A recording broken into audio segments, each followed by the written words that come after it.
Good afternoon, viewers. This is Emonews, and we are here with Miss Adel Francis of Paybush.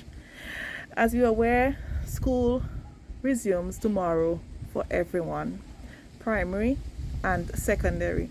And today we're going to speak with Adel about her online challenges, about she herself being a parent, a wife, and a hardworking individual.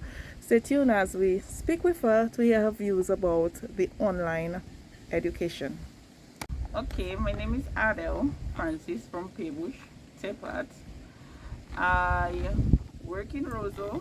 I have three kids, three of which one is in secondary right now, first summer, and the primary, fourth grade, and the beginning of preschool.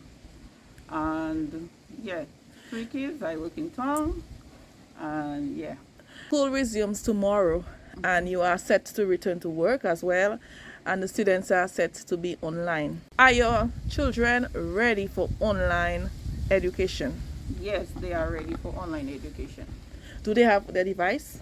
Yes, they have.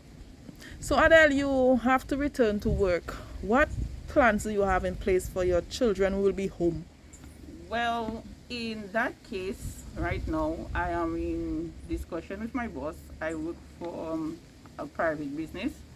So we're in discussion as to what steps I can take so I can manage and help my kids. So we have different options we are outweighing. Right now, I'm thinking of just taking my vacation right now to start off with and see how I can go from here. So, after this is done, your boss might be a boss who might just give you some time off. But when you don't have no time off, your husband works in Roseau, you work in Roseau. Have you considered any other option? Well, no, I have not considered any other option because I depend on my boss. I know he's a great man, he's a great boss, very nice man. But I don't have any other option. So I haven't, there's no other option for me. Do you think your children can work unsupervised? No, my children can work unsupervised right now. I don't have any immediate family members who can assist me because they too are working. And normally when I work in town, my children are at the sitter, and she's not capable of doing that because she has other children she's sitting. So no, I don't think they can work unsupervised because, and then again, I am dealing with the primary, all different levels of education, the preschool, the primary, and the secondary. Do you have anyone that you can trust to live with the children? At the moment, no, because yeah, everybody's working. Everybody's have their own agenda, or they have their kids of their own they have to deal with. So right now, no, not at the moment. Tell us about the children. You said one is primary level, the other one is first form, and your son who is Preschool. preschool. Yes. But there is no online school for preschool. What do they have in place for them? Yes, there actually is online school for preschool, but it is like a Monday, Wednesday, Friday schedule, and they're trying to accommodate parents for that. And yes, it's like 30 minutes for like a Zoom class. There are different things. We had a meeting on Thursday, and they discussed what is to be done. There is no face-to-face interaction though. It's just Zoom call. So you are flexible, your boss is maybe flexible with you, but I mean, this is very challenging for many parents. It is. Yes, it is. Uh, Yes, it is very challenging because you have to leave your work and to come to take care of your kids and be there for them. And I can understand for some other people that they just cannot leave their job. Unlike me, I can ask for time off or break off, and yeah, that can work out. Some parents they cannot do that, which I sympathize with them in that area. But yeah, I'm so glad I'll be able to do that. But I'm not sure for how long I'll be able to do that. I might be able to do it just for maybe October, it depends, because in that process, as a small business, we're trying to do online as well. We're trying to convert to online, doing online transaction, and it's a struggle at the moment. Do you think Ministry of Education is accommodating to parents? I know we want our students to learn, we want our students to go back to school. What more can they do? Well, I think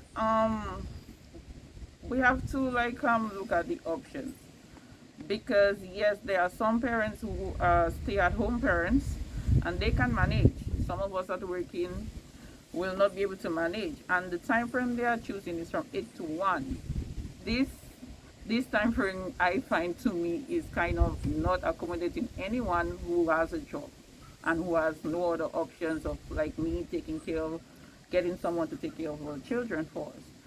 So I think the last time we did it, during the last phase of the first phase of the pandemic, we were like submitting work, and we were just receiving work, receiving emails. So in that case, we were more interacting, helping our children. Basically, some of us were teaching the children, which can be a little troublesome for some. But yeah, we were more like interacting and then submitting work, getting the children work done. But this phase we're doing, the children has to do Zoom classes, and it's more like over like what period, like from 8 to 1. Yes, they have breaks, but then the face to face, they always have to be there in front of the camera, so it will be challenging for us. Yeah, and the mere fact of leaving your kids in care of someone else, it's very troublesome and risky. You don't feel safe, because I'm going to be at work and I'm not going to feel safe that my child, somebody else, a stranger, is taking care of my child, or have to employ somebody to come into my home and take care of my child. I don't feel safe about that. So yeah, it's kind of going to be a little hectic for us this time around. And I believe the Ministry of Education should consider cutting down on the days for the online schooling.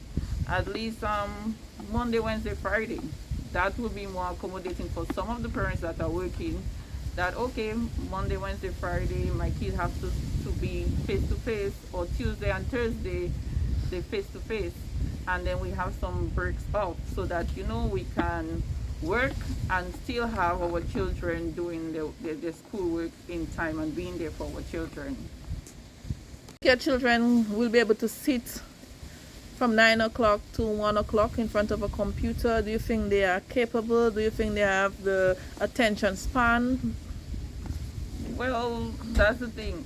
With me, I don't know for other parents. I already, during the September month that we had off, I basically prepped them for that. So thank God for other friends and my sister friends and family members I had. I did a scheduling timetable. So I had one friend do French, one friend do English, and then I had a schedule going on where I was helping them do like the other subjects they couldn't. So I kind of basically prepped them. I still wasn't sure as to the timetable, what time frame they were going to give. So I was normally doing it like from like 9 to 12. So I think they will have the span, because I mean, kids nowadays are always on tablets, and they're always on their iPads and stuff. So I think they will do it. And with the part of the discussions we had with the principal, they said they were giving them some brain and eye time off, which is good. So I mean, in that time frame, I will just like they will have their break time. I'll be there, give them the snacks, give them whatever they need, their water to get back on, relax and get back on. I think they'll be ready. Downloaded the Google Classroom app so you can monitor what is going on. I previously, for my kids, I am the bigger ones, they already had it. They already had the Google Classroom app. I'm still trying to navigate around it and get more acquainted with it, but I'm getting there. What advice do you have for other parents who have no clue as to what they're going to do as of tomorrow? Oh my God. Well, at least tomorrow is meet and greet. So, moving forward, I know it's going to be challenging. Some parents don't have the devices as yet, so it's going to be super, super challenging for them. The advice I can give them is be patient. We all want our children to learn, to go to school, to have the school education. Sometimes I say we have to sacrifice something. And I'm not sure if I'll be sacrificing my job as yet because I haven't fully discussed what I'm going to do. And but I am just trying to get them started and see what happens from there. At least the first few weeks, see what happens from there, and then we can see what happens. We can see how our children going to be able to get an education through this pandemic. It's a pandemic. There's nothing we can do for about that right now. Comments? I'm gonna just want to wish everybody all the best, all the students who are very much excited for being back to school. It's going to be a different kind of back to school welcome, but I do hope that we pull through during this pandemic and get our students, our children very excited, very into the work, and I hope we can accomplish something this time around with this second wave. And that's all. Good luck on your new school term to everybody. It's really going to be different, but be attentive. Don't get distracted. I mean, it's online. Don't get distracted, please, and focus. Let us all work together and see how we can get our students back on their feet and educated.